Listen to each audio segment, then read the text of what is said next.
Hi everyone, this is Georgia from iMore.com. Welcome to our weekly show about everything iPhone and iPad. From news and reviews to help and how-tos, this is iPhone and iPad Live. It's April 4th, 2014, and joining me tonight is the co-host of Iterate and CIO of Nickelfish, Mr. Seth Clifford. Yes, we've jumped 2 years into the future through our podcasting ability. What did she say? Did she say 2014? Yeah, she did. Did I? Yeah. Really? It's okay. It's okay. Maybe she is from... Did Georgia show us your flux capacitor? She's kind of got a Mad Max Thunderdome look going on tonight, so she might be from the future. She don't need another hero? The past. I'm doing well, Georgia. Thank you. Thank you. It's nice to see you. So Tina Turner. Also joining me is the editor-in-chief of iMore, Rene. Much to your chagrin, yes, Georgia, I am here once again. I am the podcast equivalent of indefatigable. I forget how the English language works tonight. all of that and above. And of course, I would like to say thank you for everyone that decided to come and join us live. So thank you very much, chat room. Hi, chat room. How are you? Some people already asked me what the 5th generation of iPad looks like. It's flat. I can't tell you. It's only screen. There's actually nothing but a screen. It's just screen. It's just glass. It's held in place by the will of Apple. It's in your mind. Oh, the chat room says they're doing well. And they're asking how we're doing too. It's such a polite chat room. I love them. They're very caring. Yes, it's all the sunglasses. Thank you, Michelle. Well, we have some amazing iMore news. Do we? We do. I'm just gonna show it. Do it.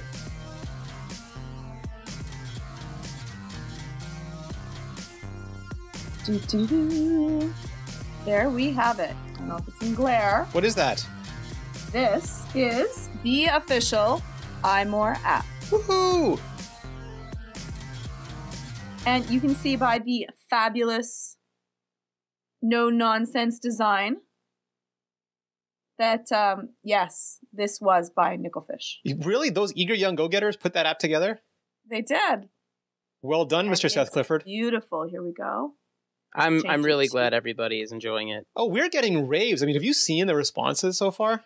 I'm not one to read comments and or reviews, but I have forced myself to do it just in case we did get really, good constructive feedback, and people have been both constructive and really excited about it. So I'm really pleased. Yeah. I'm not going to throw around words idly, Seth, but they are more than pleased with the app. I can't tell you how many times I took a screenshot and almost accidentally showed the icon and then had to do it all over again and move my whole home screen around. Dude, we showed a full hero shot of the app in the iPhone 5 rumor post and nobody noticed. Yeah. We put up a deliberate teaser and not one person wrote about it. Y'all missed that Easter egg. Yeah. I'll go back and find it now. So, Rene, may I ask, why did we get an iMore app? So we're going to do a special edition of Iterate to talk all about this. But the basic thing is the iPhone was designed for the mobile internet and we're a website. So we had to make sure that if it's sort of like Apple with the iPad. It had to be better than both the full website and the mobile website in order for us to do it. Otherwise, there's no point. Just go to the website. And I think we achieved that. I think that was the goal that we set. And I think in every single way, it is the best way to enjoy iMore on your iPhone. And proof of that is that's the only way I look at iMore. Since I've had the beta, I've never gone to the mobile website again.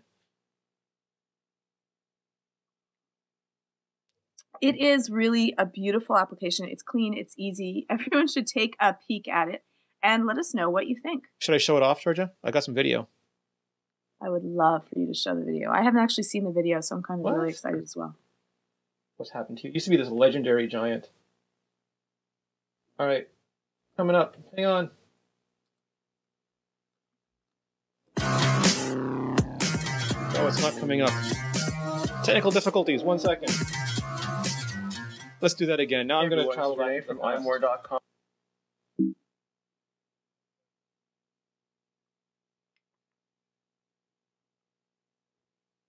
Is it working? My screen went black. Something may happen. Oh, I think we got it. Hang on. Trying again. We are trying again. Embarrassing. All right, here we go.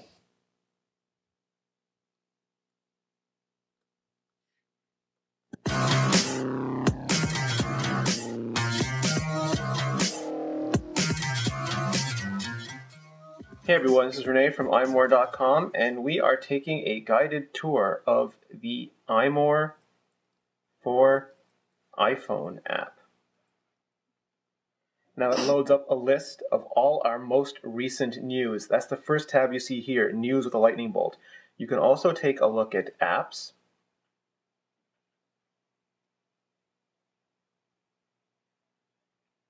And see all our most recent app posts.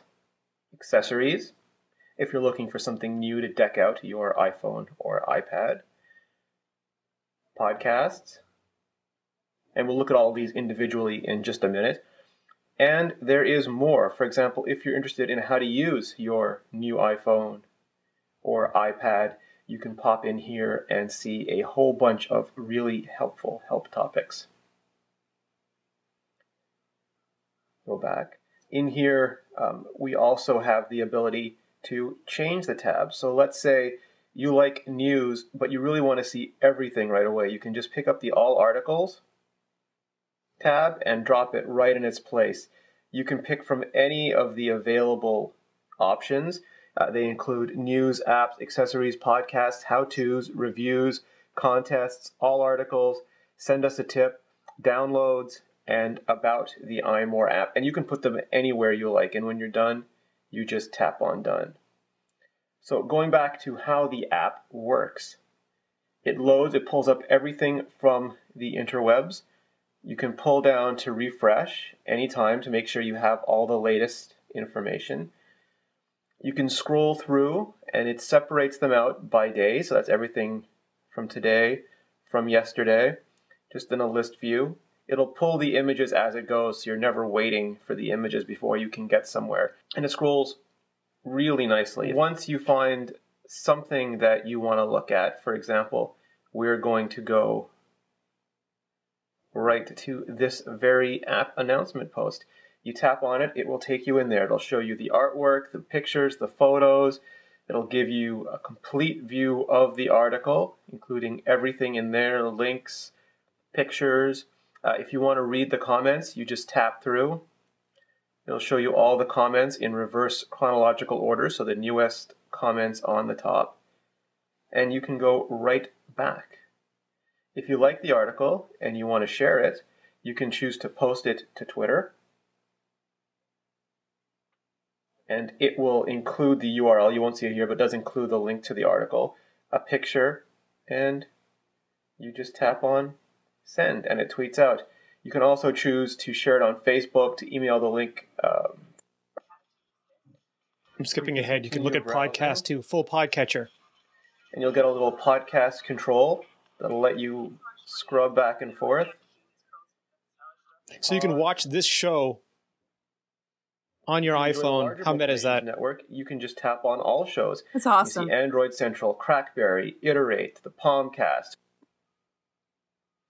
And you can also download them right to your device so you can take them with you. Go to downloads, and you'll see the podcast downloading. Then it'll be so it makes it really easy to be able to going through a subway or you're going to be on a plane. Yes, it is the ultimate reading and listening experience for our show. You can listen to them even when you're offline. You can also send us a tip right from inside the app. So if you find out about the next generation iPhone, you website app to be at Walmart, and it's on the shelf between My Little Pony and Lego. This is my favorite part. People can send us tips right from the app, Georgia. So if they find the next iPhone in a bar stool in San Francisco, they can send it like pictures to us. Yeah, please send it to us first. And that's it. A very quick guided tour of the iMore app. This is Rene from iMore.com. There we have it. So if we want to know more about the application, definitely watch the video. And you're going to be discussing about the making of the iMore app and how you go about that entire process, Seth, on Iterate? Yeah, we're going to go into a little bit more detail about kind of the decisions we made and the choices that we kind of went through and all of our thought processes and things like that on Iterate. Yeah. And if you want to know more about the app, you can go to imore.com/app, singular APP, and we have the videos and where you can suggest features and get support and all that lovely stuff. Well, we'll go quickly through the meta. We have some amazing, Leanna's also been doing some amazing photos. I actually loved the photo with her and the mushrooms. You can take a peek at it. It was probably one of the macro panoramas, man. That was probably one of the most stunning pictures I've ever seen. She has a weekly photo contest. Right now it's on flowers. She also has how to create stunning panoramic photos with your iPhone, which a lot of people absolutely adore having panoramas of pictures. It's just amazing. And these mushrooms, like the picture, stunning. Damn. Damn. Girl's got mad skills. It's stunning. It's absolutely stunning. I'm not totally into mushrooms, but those are amazing looking mushrooms. It's like what I picture a Smurf village to look like in real life. We also have how to fix a cracked or broken screen from a iPhone. When I say that's the best tutorial Ali has ever done, it's unbelievable. Which is like scary mad skills. Yeah, she's a ninja, and the photography is gorgeous. The step-by-step is excellent. She numbered the screws. It's ridiculous. If you have a cracked iPhone screen, you can follow that tutorial. It's amazing. Because you pretty much, in order to fix your iPhone, you have to take everything apart. Yeah. It's all lying on the screen. So in order to do this, like this is definitely a ninja level how-to. Though I followed along with some of her other tutorials just because I figured why not. Amazing. Yeah. You have to remove everything. It's amazing. Can I say, speaking of tutorials, Georgia, you did a pretty darn good one as well. Oh, the what to do, how to use the polarized sunglasses so you can look at your iPad. May I? Direct. Please, you may show.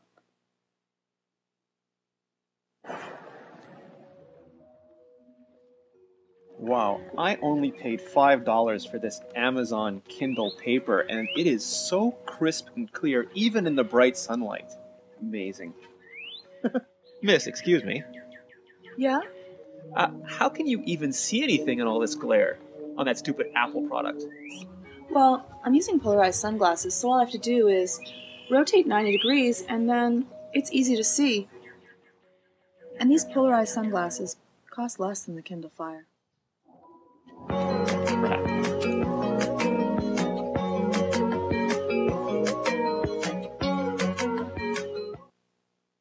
Yeah, that was awesome. It was nice to see how easily it works. So if you are, yes, that bikini babe or dude out there and you're wanting to use your iPhone, just get some polarized sunglasses and you are good. And the iPhone works both directions. The iPad, because the screen is different, it only works in one direction depending on the polarization of your sunglasses. But the iPhone works both ways, so you're good to go. That was our Miami office sent us that tip because they were all trying to use their new iPads in the hot Miami sun. Yeah, we were actually, even for the filming of this, it was pretty cold outside. Yeah. Well, yeah, we're in Montreal. It's like hot in the springtime. Yeah, I'm like, we're faking that it's warm out. It really was not. It was freezing cold. Yeah. I love your editor's desks, and you have the new iPad Roundup, Daisy resolutioning 4G features and forums. Rene, what exactly did you not cover in No, I just quickly, I put a cap on the end of our iPad coverage, and then I briefly discussed Mike Daisy using Doc Holliday as a "you're not no Daisy at all" paradigm. A little bit of Australia, and that's not for 4G, which got me in trouble last week. And then I spoke a bit about comments. It's worth reading just if you're a commenter, because we're trying to add value to the comments on iMore, and we want you to be there to be productive and to just increase the level of conversation. We also talk about the forums and go over the great features we've had this week. We have some recommended reading from other sites, so just check it out. It's awesome. Then I did a how I would rather have had a faster iPad. Now, it's amazing, though I had expected, to be honest, more flaming than what I received on this article. It was, yes, some people were infuriated that I would have chosen. Now, Some people like completely misunderstood the article, like the iPad. Hold on a second. All you said was that you preferred the original iPad to the iPad 2 upgrade was a more compelling upgrade for you than iPad 2 to the new iPad, Seth. And some people lost their flippin' minds. Well, some people just lose their mind whenever Georgia speaks, but she's been pushing buttons a lot lately. Not intentionally. I mean, that's her real opinion. Some people are like, you just wrote that to be contrary. No, I mean, anyone listening to this podcast knows that's how she feels. No, and it's a valid point, right? We were all waiting for a nicer display on the iPad, and for somebody like me who skipped a generation, it's pretty much a guarantee that I'm going to buy this one. And in George's opinion, the fact of the matter is that she prefers speed as a trade-off, and she basically traded up to a similar speed experience with a nicer display, and that's not as important. And she can't be alone. There's got to be other people that feel this way. She's not. There was a lot of people agreeing with her. Right. So, I can see her point. I don't agree because the visual nature of the iPad is extraordinarily important to me, and obviously I had enough of a speed bump jumping a generation, so I recognize, Georgia, I want you to know I recognize your position. I respect it, but I choose to disagree. Yeah, and which is completely valid and fine. Everyone, some people like a nicer looking car, some people like a faster car. Same thing for the iPad.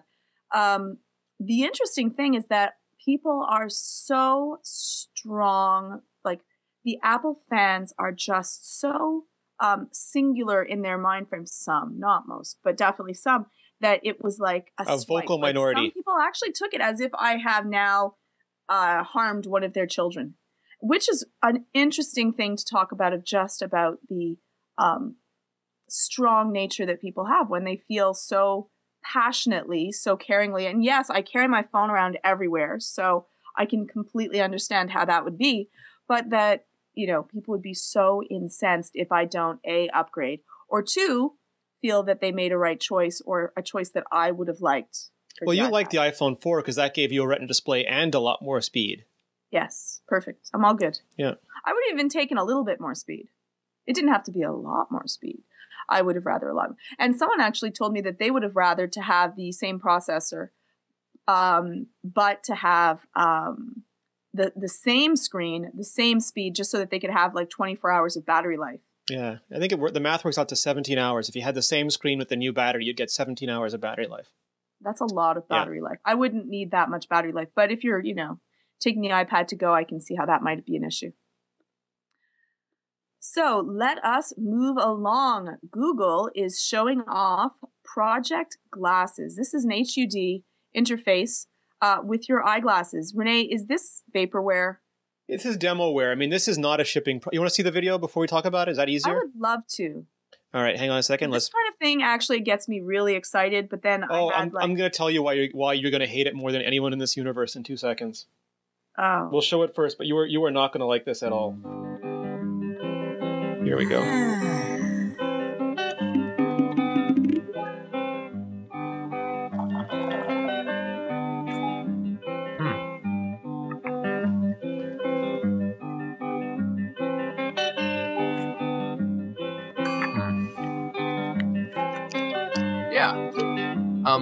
Meet me in front of Strand Books at 2.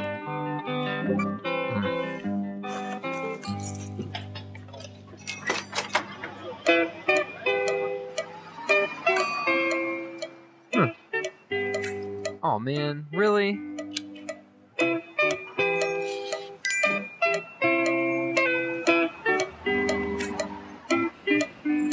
Hey there, guy. Hey there, little guy. Sweet. Remind me to buy tickets for Monsieur Gano tonight. Where's the music section? Here,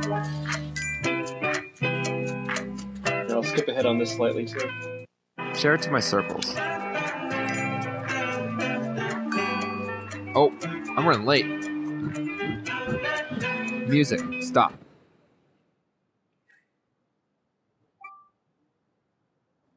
Hi, what's up? Hey, Hey. you want to say something cool? Yeah, sure. Is that ukulele? Yep. Okay, here goes.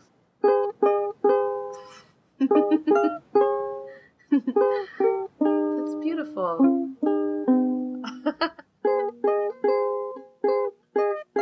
All right, before I ruin it for you, Georgia, give me your impressions. Okay, so you're going to tell me that now Google's going to be able to know everywhere that I go, Yes. people that I've talked to. They are basically going to index your life. What I'm wearing, and Yes. it will all be tracked by them. Yes. God. And don't forget that everything you look at will now have ads laid over it. Yes. Oh. Get a free Krispy Kreme. Turn in here. You're way too skinny. I mean, That's so sad because I like the concept of it. I'm not sure about having pop-ups of, like, again, I get a little bit annoyed even having pop-ups while I'm playing a game. So while I'm actually trying to walk around and don't want to deal with other people, I don't know if I'd like that. But the load ad blocker idea is definitely cool. I don't like the fact that Google will have even more information than I could possibly ever want. Everything like, that you see. I already want to have, like, you know, like full, like, they can't, you know, find out what I'm surfing, what I'm dealing with, where I'm going. I'm always trying to make sure that I'm not logged into anything. It's too much. Seth Clifford, why are you staring at that? Seth Clifford, stop staring at that. I think the first person who uses the bathroom with those on and then gets enlargement spam is going to have a problem. Oh, damn. No, it's not Lloyd the Droid is saying it's right. I think this is a rational fear of anybody doing this kind of technology. I mean, it's a trade-off. This is the same trade-off. You get convenience for information. And like I use Gmail and Google scans Gmail and I don't care because I like Gmail and I use Gmail. Some people aren't going to care. This will offer such incredible convenience and cool sci-fi tech that they won't care either. One day there'll be a cerebral implant and they'll just know everything that's in your brain. And some people will think, oh, that's the coolest thing ever. I'm a cyborg. Take whatever you want. But I think everyone needs to be informed so that you make a conscious decision and you don't then have some stupid class action lawsuit later saying, I didn't know that Facebook was going to share the gift I bought with my wife with my circles and ruin my surprise. Well, it's exactly like when Facebook is asking now, company owners are asking people for their Google password. It's ridiculous. It's ridiculous already how far into our lives people want to get if they so wish. And yeah, it's too bad, though. I think it's an amazingly cool concept. Yeah, but I mean, this stuff, like, it's the same thing with Siri. Like, if you're using Siri, you're allowing Apple to intermediate every query that you make. So everything that you put into Siri goes to Apple servers and come back to you, which means Apple knows every reminder, every search, every request for weather, everything that goes to Yelp. Apple knows all of that. Whether you think Apple cares or not, they're not an advertising company, so maybe they don't, and maybe you like Apple better or Facebook better or Google better. But I think, you know, as long as we're aware of that, then our decisions are informed. Well, as long as you know what you will be doing when you're doing it, at least it's your choice to have to do it. And again, we have to see where if the technology even comes to take place. I'm a little bit like, again, if it was Microsoft, I would be completely, we're never going to see it. With Google, I think that there's a good chance. Well, that's the thing. I mean, Google so far, I mean, the knock on Google isn't that they ship, it's that they ship so much they can't possibly remain focused on everything, and a lot of stuff falls by the wayside. But it seems like this is one of the projects that's maybe nearer and dear to Sergey Brin's heart, so it could be getting a lot of attention. What do you think, Seth? I will definitely say that there's a part of me that is just really excited by this kind of technology, because from a time long ago when I was a kid watching science fiction movies and action movies and thinking about this kind of stuff, there's that part of me that's like, yeah, it's happening. But I guess the other part of me is just not afraid of it, but just skeptical of it. Like, how is it going to work? Am I going to be assaulted by marketing that I don't want? Damn it, my glasses crashed. Is my information going to be flying all over the place, out of my brain? You know, like, there's so many things that I'm just going to wait and see how this all plays out. I'm not going to say that stinks, I don't want it. I'm just going to wait and see what it all looks like. Do we want an Apple version, Georgia? Would you like a version of these with a tasteful Apple logo on them that comes in one color and connects to Siri and all that? I would. I think that this is great. I think that technology should be more integrated into our lives in comparison to having a phone that you have to hold and carry. It's kind of bulky, and I believe that will be the way of the future, that we're not. Would you rather have these or your Nano Watch? Which is better wearable technology for you? The glasses. Yeah, because they can show you stuff too. And I would assume that they would look cool. Contacts. Can we have Google Contacts? Apple Contacts? Your pupil looks like an Apple logo. Yeah, no, that's too fanboyish for me. That would be too much.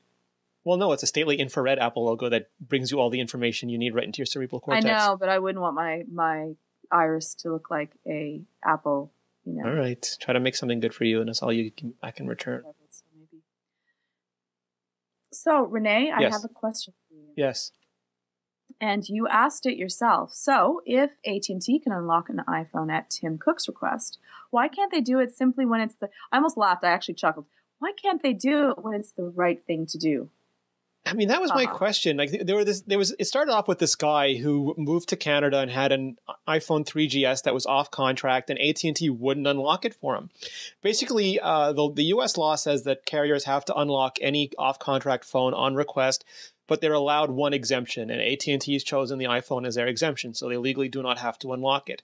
So the guy wrote to Tim Cook and What's up with that? If I may just stop you there, what's up with them having an exemption? If you're going to have a rule, it's to be helpful. Why would they have an exemption from this rule anyways? Because politicians are human beings who are subject to lobbying and writing laws that are seldom, if ever, perfect. Okay.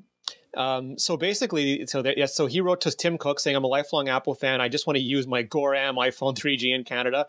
And Tim Cook's office contacted AT&T, and AT&T got back to him and unlocked his phone. And 9to5Mac reported this. And then several other people tried it too, and Tim Cook's office again contacted AT&T, and AT&T unlocked them. However, so far, if you don't go through Tim Cook, who is not the biggest bottleneck in the world, mind you, you have no chance of having this done. And it's rather silly because if you're off contract, the phone is yours. You own it outright. You're no longer under the mortgage agreement you go into when you have a subsidized phone. You can't use it on another network anyway. Some people are saying, well, you could put a Verizon or Sprint SIM in it, but those only work for roaming. There's no local SIM for those. You could use T-Mobile Edge if you could put up with it, but I mean, it's really a no-lose thing for AT&T. They get great customer service, happy customers, and they just don't do it because they're, terrible, terrible telcos like all the other telcos. I don't want to single out AT&T. I mean, but in this case, I believe Verizon will even unlock phones for you. So maybe AT&T deserves some singling out. Well, it just doesn't seem to make much sense. Seth, you're the American on the panel. What do you think? Well, I've been doing a lot of thinking about unlocked phones, actually, since I came back from my trip. When I went to Aruba, I kept thinking I really should have brought an unlocked phone with me just to have for looking up maps and things like that. And in the future, I plan on traveling more and going abroad and just needing my phone somewhere else. And I feel like sometimes I want an unlocked phone. I want to just buy my next iPhone unlocked, but then I don't know if I want to be limited to my GSM options here. But then again, if we go to an LTE chipset, I don't know what my options are going to look like.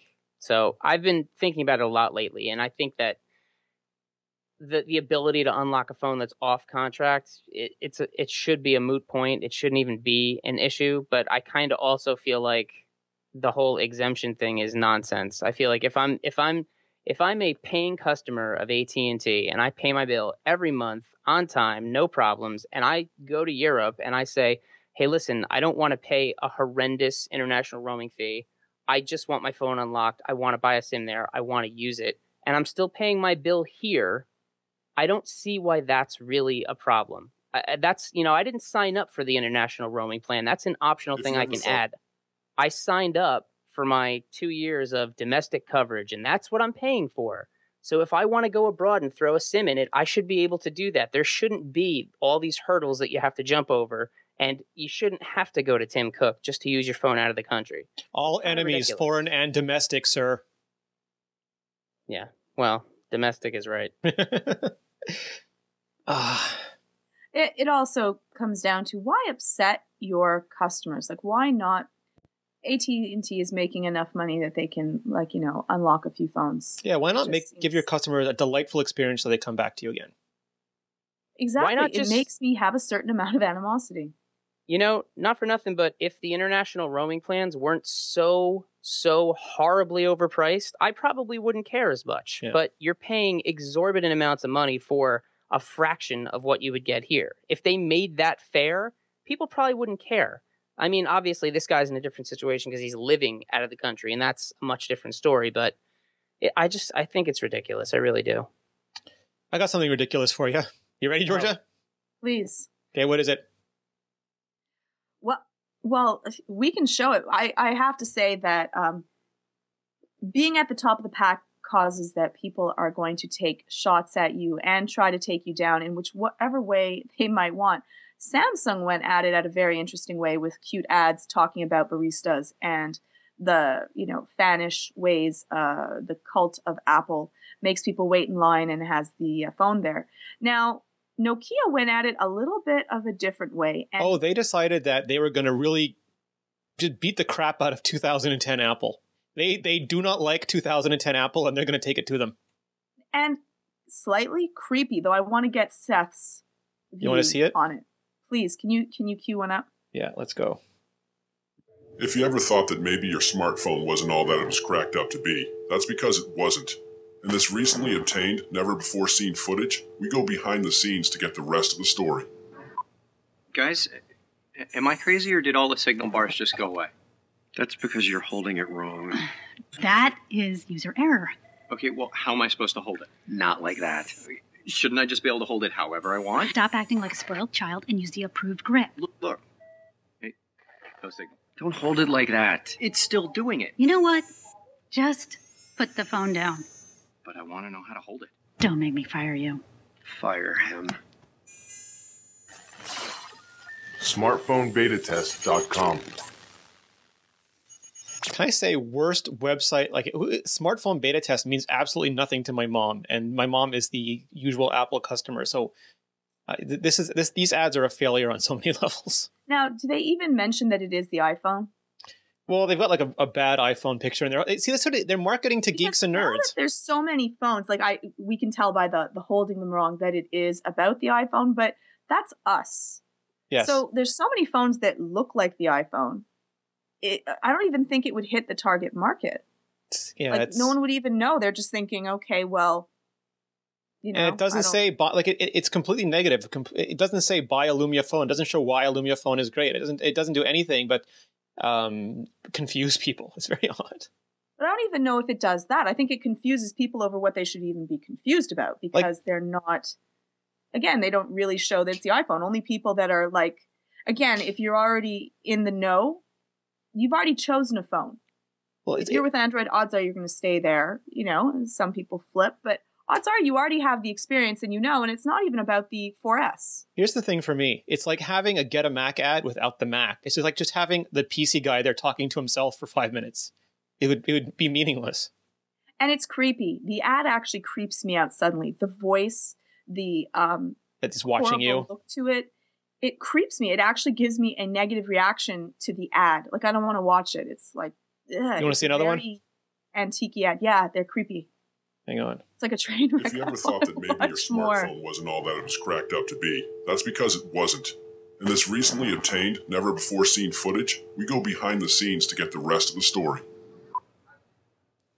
Guys, I think we have a problem. Ooh, everybody quiet. He's thinking. I was using this thing outside, and the screen really washes out in the sun. It's hard to see. So don't go outside. See? We have a workaround. What's the problem? I like the workaround. It's smart. But people do go outside, often in daylight. 2/3 of the Earth's surface is covered in water. Maybe we should give the phone a life raft. In the unlikely event of a water landing, Gary is still an idiot. Hey, that's kind of uncalled for. I think it's fair. It's completely fair. The screen is fine. People can just stay inside. SmartphoneBetaTest.com. Again, someone watching that commercial, 2000. Why is someone complaining about a screen in 2007? It's 5 years ago. Seth, go ahead before I rant. What do you think about these ads? Are they effective? No, they're totally asinine. They're completely retarded. I don't understand. I don't understand why are you complaining about an iPhone problem in the first commercial that's a problem of the iPhone 4 that has not only since been rectified, but is an entire product cycle behind. And then in the second one, you're taking us back to 2007 to complain about screen technology that 5 years later, you've finally conquered. Like, what? All you have to do is turn your brightness up on your phone if you're going to try to use it outside. It's really not that debilitating to try to use it. In fact, millions of people do it every day, and they go on with their lives. So this is probably the most ineffective ad campaign I've seen this year. I like the word asinine. I would name the show that. Yeah, please do, because it's the perfect description for these ads. They don't make any sense at all. Plus, they do one of the things that I hate the most. Even it's even with when people give us comments and they're uneducated or they haven't looked at what they haven't read the they haven't read the post before commenting. They haven't actually watched the video or actually read the article. They're just going off because they want to go off. It's that it's they're not even telling the truth to the people that they're going out there. The reason that they're doing it at 2007 or they're going with an iPhone 4 instead of a 4 is because they can't. So it makes me actually think, well, if that's all you have, I don't want your products. If you're going to lie to me from the get-go, then why am I even going to be listening to you? If you're competing against the 2007 iPhone, you've already lost. Yeah, how many and successful it's like ad the beta. The beta for the first iPhone, I don't need that. We already have the actual iPhone.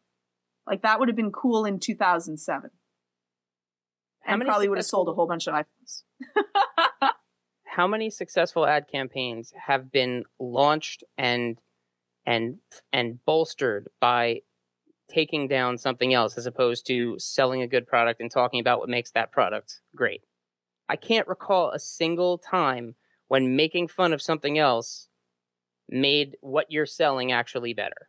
Now, granted, you could say, well, the Get a Mac ads were like that, but they did that on one hand, but then on the other hand, they were like, but look how easy and great this is. It wasn't just deriding Windows. It wasn't a single note. No, it was a little poking fun, and then here's what you could be doing. Here's why we're teasing you. It was not just the negativity. So I don't get it. And Georgia, I totally agree with you. They are creepy ads. I don't like that voice. That reminds me of being a little kid and watching like 60 Minutes when they had like mob witnesses testifying with the creepy, screwed up audio, and I don't like it. Show up at the park with $100 bills, Seth Clifford, or you'll never see your phone again. I don't like those things. They still creep me out. When I see people like shrouded in shadow and their voice is all distorted, I still get a little freaked out by it. I'm gonna be honest. If you call the cops, the phone gets it. Right. You know what else creeps me out, Georgia? I thought that the Samsung ads. Sorry, Rene? Do you know what else creeps me out? Why? The idea of Ashton Kutcher playing Steve Jobs. Oh, God. Here we go. Dude. Sweet. Okay, why does it creep you out? It's Kelso. I mean, because you think that he's an inept actor? No. Okay. I don't know what his acting talent is because I've only ever seen him play Ashton Kutcher. So it's not a fair question. If he does bear an uncanny resemblance, though. He does. Well, he looks. I don't know. He doesn't look Syrian enough to me to play Steve Jobs, but he does look fairly close. But I just can't wrap my head around Kelso playing Steve Jobs. Maybe he'll be fantastic. Maybe I'm prejudging him. Maybe he's not a cover, but I don't know. And this isn't. We should be clear. This isn't the Sony one. This is an independent movie. Right. This might. I think he actually might do a good job. Yes, he's quite typecast into the same thing. I don't think that it's not a role that's going to take a huge amount of acting skills for most of it. Just say no and cry a lot. He's able to cry. I don't know how he walks around. I saw the other Steve Jobs movie, which was played by Noah Wiley. Noah Wiley, yeah. Noah Wiley. I thought that Noah did a really good job with it. Yes. That movie is surprisingly good. Yeah, it's nerdy and people will say it's not good, but if you watch it, it's pretty good. Nerdy. Yeah. You're just upset that I snuck into the house and stole the property first. That was a great movie. I mean, there are some dumb sequences, like when he's like on the hippie camp and stuff, but it's still pretty good. The feet thing? Yeah. Yeah. It's good. Pirates of Silicon Valley. Watch it if you haven't. Well, what Apple will not be doing is, they're actually going to be abandoning their agency model to appease the Justice Department. We think they're in negotiations now. For iBooks, right? Just iBooks. iBooks, yeah. Yeah, they're in negotiation with the justice. So basically, before Apple came along, Amazon would take all the monies. They would basically get to decide the price of your book. They could sell it for anything. They could give it away for free if they really wanted to, if they were willing to take the loss. And that's pretty good for the consumer because you get cheaper free books. But the publishers didn't like it because it devalued books and made people think that books should be free or really cheap. And that means outside of Amazon, it's really hard to sell them. So it makes Amazon the de facto, or any large company, the de facto sales, the de facto monopoly for that sort of media. What Apple did is use the same thing they use for the App Store, and say, you get to keep 70%, we'll keep 30%, but you get to pick your own price. So whatever price you pick, we get 30%, you get 70%. And the publishers loved this because they could set the price whatever they wanted. But it also means that you can't deeply discount the books because, that's just the price that they are. So Justice Department thought that was anti-consumer, that it reduced the possibility of us getting deep discounts on products. So they didn't like it. So what exactly is going to happen? And how will it affect us? You will probably get cheaper price. So this is the, so if I'm going to do the reductum what is that called? The reductio absurdum, when you reduce an argument to its most asinine level. I keep using that word. The worst thing that can happen, or the best thing that can happen, is that there's lower prices for books. The worst thing that can happen is that the prices get so low that people decide they can't do a good job making them. And you get a lot of crap, like you get in the App Store for fart apps and stuff. And you get so much crap that people decide it's no longer worth buying them, like what happened with Atari in the 1980s. And they stop buying them. And the industry collapses on itself until somebody like a Nintendo comes along and creates a new, much more controlled model. So I'm a big fan of the market deciding, but the consequence of the market deciding is that the market could decide to go away. And that's something that you have to take into account whenever you make these decisions. Is that fair, Seth? Yeah, it is fair.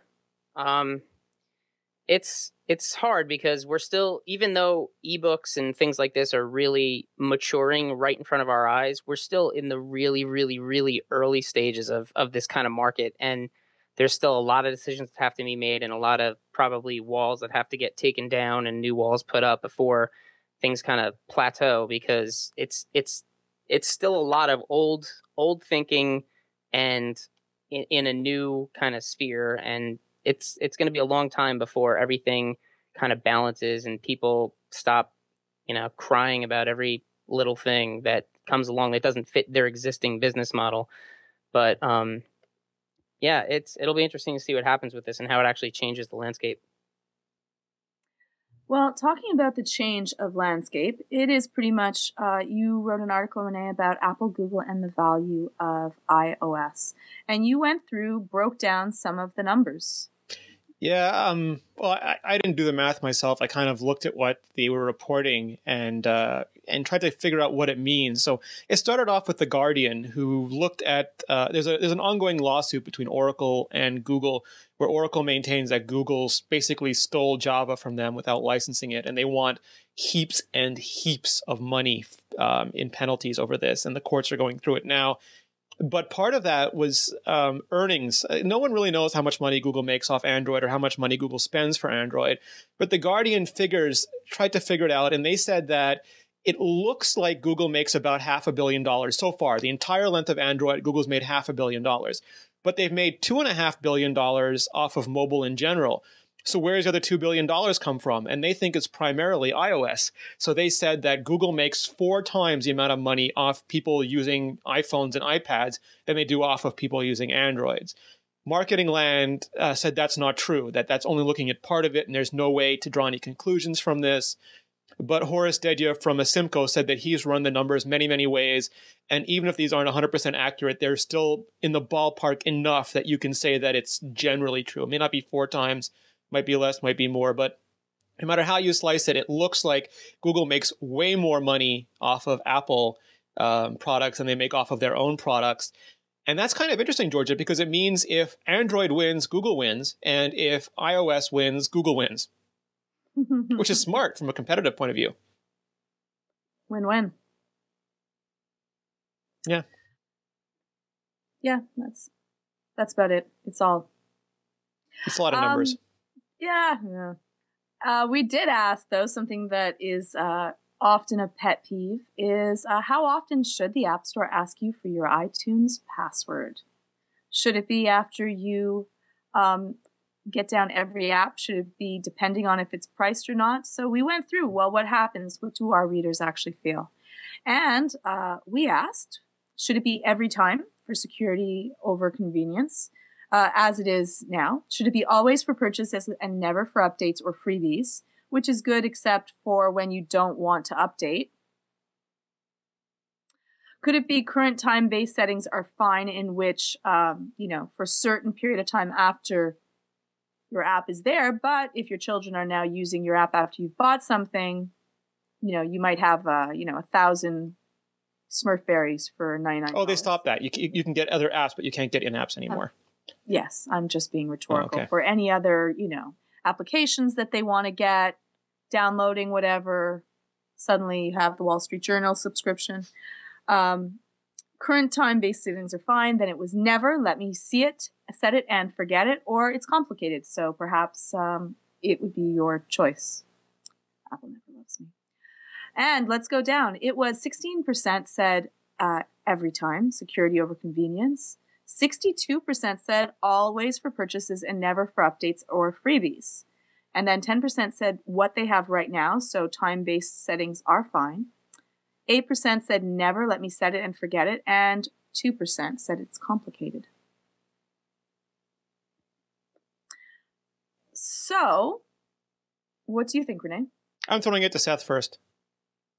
Okay. I thought about this, and at first, my first gut reaction was, I never want to enter this password again. Let me put it in settings, flip a switch that says, yes, this is my phone. Yes, I want to buy things, the end. And then I thought about it a little more, and it occurred to me that the only time it annoys me, really, is doing updates. I think for a new purchase on the device, it makes sense. Now, maybe we do the time-based thing like it is now, but only for new purchases. I don't think I'd like to enter it for every new purchase, because sometimes I buy 3, 4, 5 apps at a time. So I think the way it is now, the time-based thing that it has now is fine, only for new purchases. I think if it's an update that already exists on the device, or a free app, or an app that you have already purchased that is not on the device, like the button says install instead of the price, I think all of those should just go. I think that's it. You're logged in with your Apple ID through iCloud and all that stuff. I think if it's not a new purchase, then you should just be able to download. Makes sense, Rene? Yeah, I agree with Seth. I mean, I understand your concern about automatic updates, but I think you'd still have to hit the update button for that to happen. It just wouldn't ask you for your password anymore once you've done that. Right. So yeah, make me enter it for anything that actually will do a transaction on my account and charge me money. Give me that 15-minute window still. Always ask for in-app purchases just so I don't get George's 100 Smurf berries every fracking time. It's also funny that it even asks you when you've already had the app before and then you have to redo it, or it's like, well, actually, we're not going to charge you for this. I'm like, good. I don't want you to charge. Is it okay that we don't charge you for this? Also, just kind of a ridiculous thing that happens through the App Store. Yeah, but Apple has to be careful, because there's no limit to the amount of idiocy that will pull, like anyone who even smells a headline.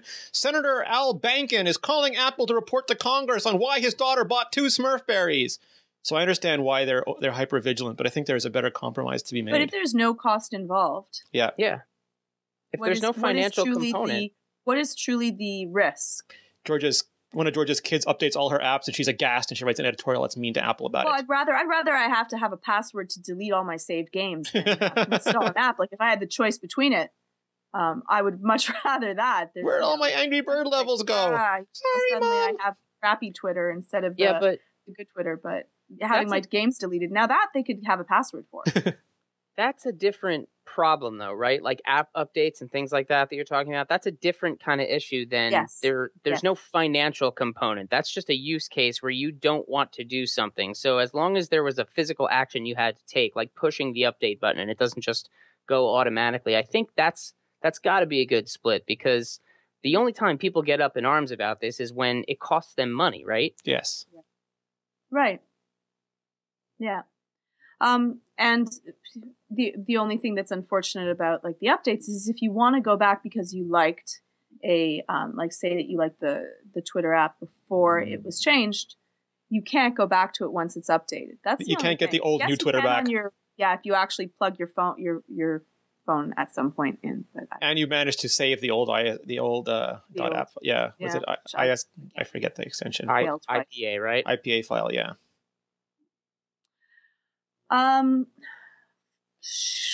Thinking because of time, maybe we'll skip Evernote, Rene. Yeah. You want to talk about Girls Around Me? Do you want to get up in arms about privacy again? Okay, sure.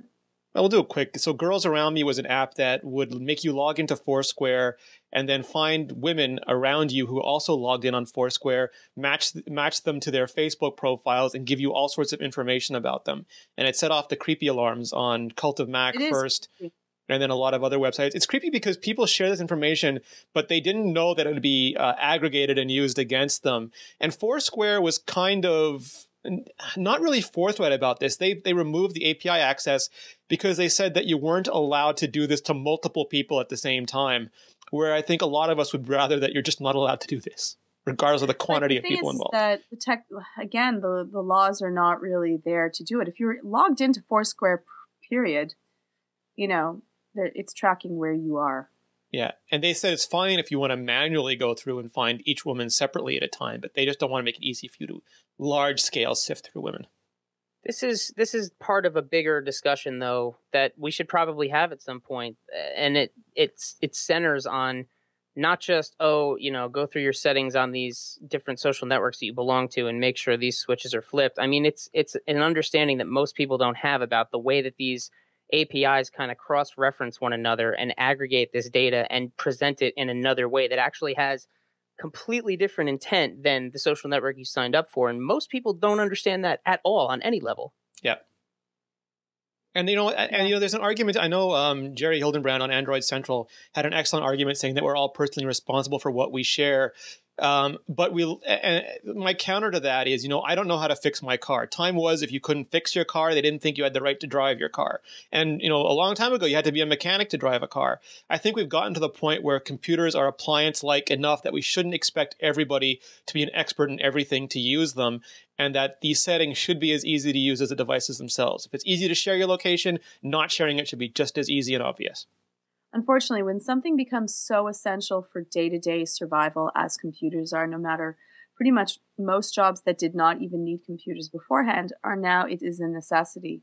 So because of that, because people that are technological and people that are, jumping from the digital divide, it is really important that we have laws that will help protect us from ourselves. It's unfortunate, and yes, you can say that, McDonald's shouldn't have to say, caution, the coffee is hot. I go there. But when it's something that is so important and so scary as, you can have like creepy people following you around, Sam is saying that women should have an equal and opposing app called Creeps Around Me, that as soon as someone tries to detect them, it pops up a warning that creep is near you. That would definitely not feed paranoia. No. Can I talk quickly about the Wonders of the Universe app for iPad? Please. This is from Brian Cox. It's a BBC app, and the developers were nice enough to include us on the beta, and it came out recently, and Leanna said it is a perfect app, and it's actually fairly phenomenal. If you're it looks amazing. It's gorgeous, and it's educational. If you are a fan of the universe, especially if you have kids and you want to introduce them to it, it's got 200 interactive articles, 2.5 hours of video, 50 3D models. Brian Cox is a hell of a what's the right word? Narrator? Is that the right word in an app? But really, really good app. Check it out if you haven't already. Leanna's got a nice review up. It'll be in the show notes. And I also tried out Paper. It's by 53, who were the team behind part of the Courier project. And they made a drawing app. And it's not, we had this discussion with Mark Edwards, who co-hosts Iterate with us. It's not the most robust drawing app. It has a gesture-based interface, which isn't as discoverable or accessible. But it's got the best pencil tools and one of the nicest inking tools that I've ever seen on a drawing app. And I put up some sample shots of me drawing little cartoons and stuff. And it's really a beautiful, beautiful iPad app. So people should check it out too. It's called Paper by 53. I'm going to be reviewing. Oh, Apple is rumored to be working on a hardware gaming controller. Eh? Well, you've been complaining about their using the touchscreen controls for a long time. This was. Let's see. Thank you. This was a Nand from a Nand Tech who said that he heard a rumor that Apple's got a hardware game controller in the labs, but doesn't know if they're ever going to release it or not. And I'm going to be reviewing different little sticker joystick controllers. I'm so excited. I got them. I was like, woohoo! They're little stickers. They're hardware controllers. So I'm going to test those out along with when we are testing out a whole bunch of, we're going to be doing the, Stylus Palooza. Shootout. Something like that. Earphones. We're going to be going through what are the best of what.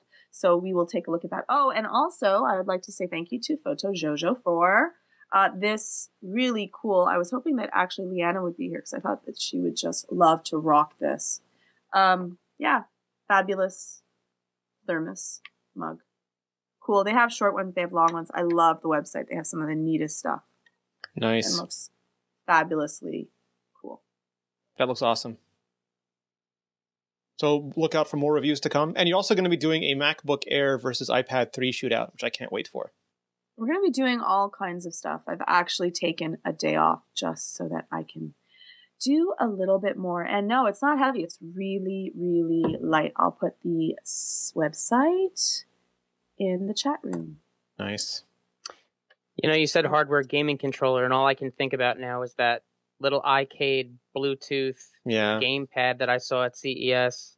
Oh man, we're still waiting for those. I'm waiting for all the Bluetooth 4.0 stuff, quite frankly. Give it to me now. Now. Yeah. Not later. Well, we easy, Veruca. You'll get it. We can only hope, unfortunately. Is there anything else, Rene? Nope. Like you said, we're doing a ton of styluses. We've got the Jot coming from. We've got the Jot, the Pogo, the Cosmonaut, there's just whatever stylus we could find. We've got the one coming from the people who made. We even have the brushes. Yes, the brushes, everything. We're gonna knock it out the park. So we're gonna be taking a look at everything just to try to see. So because it's so hard at a certain stage, I actually, interestingly enough, I went through the styluses at the store and tested a whole like a whole bunch. I'm just there, but we'll take a peek at it all and get back to you if you are looking for one. And I kind of enjoy it now that I'm doing a lot of the drawing. I'm like, stylus makes it a little easier to play certain games. So we will take a peek at that. Well, I think that as this comes to a close, we will be doing a Zen in Tech right after this. So stick around because this is a really cool. I'm actually exceptionally excited. Double feature. Okay, so I would like to say thank you so much to Seth for the iMore app. If you haven't already gotten it, go get it now, please. And thank you, Seth, for doing such a fabulously amazing job on it. Not you only, of course, but your team. Your team no, of absolutely. Nickelfish. I said that earlier in the chat room. This was not a singular effort. We had a lot of help. People worked hard on it, but I'm glad it's going over well. I'm glad everybody's digging it. I'm really excited about it. And how does everyone find you? You can find me on this show. You can find me on Iterate with Rene and Mark Edwards of Bajango. You can find me on Twitter at Seth Clifford. And if you'd like to check out some of the work we do, the apps and sites that we build, please visit our website. We are no longer. Yeah, I'm very excited about this. Totally I was excited about the app. This is also big. We are now nickelfish.com. We finally got the domain after years and years and years of trying to grab it. So, boom. Yeah, I'm very excited. You can see all of our stuff at nickelfish.com. Pew, finally. pew, pew, pew, pew, pew, pew. Pew lasers, excellent. Pew. And thank you so much, Rene, for making this such a fun show to do. Once again. I'm thankful you guys still tolerate me. I appreciate it greatly. We try. And how can we find you? You can find me at Rene Ritchie. You can find me at iMore.com. And you can find me on mobilenations.com. And I'm Georgia, and you can find me on Twitter. No, I haven't changed it yet, at GeorgiaTIPB. And you can also find me on the website, www.imore.com. You can reach all of us on Twitter at iMore. You can email us at podcast@imore.com. Leave a comment when the website goes live. The show on the website goes live. It's been a long day. It's been a long day. going to be a longer day. We're here every Wednesday night at 6 p.m. Pacific, 9 p.m. Eastern at www.imore.com/live for all our podcasts, audio and video, including iPhone Live, iPhone and iPad Live, Zen and Tech, Iterate, and many more. See mobilenations.com/shows. Haven't already? Please subscribe. Please subscribe to our show on iTunes and leave a rating. It helps people find the show and means a lot to us. Thanks to the iMore Accessory Store for sponsoring the podcast and to everyone who are most awesome and show up live. You mean the world to us. And stick around. We'll be doing Zen and Tech next. And it's a good one. Nice.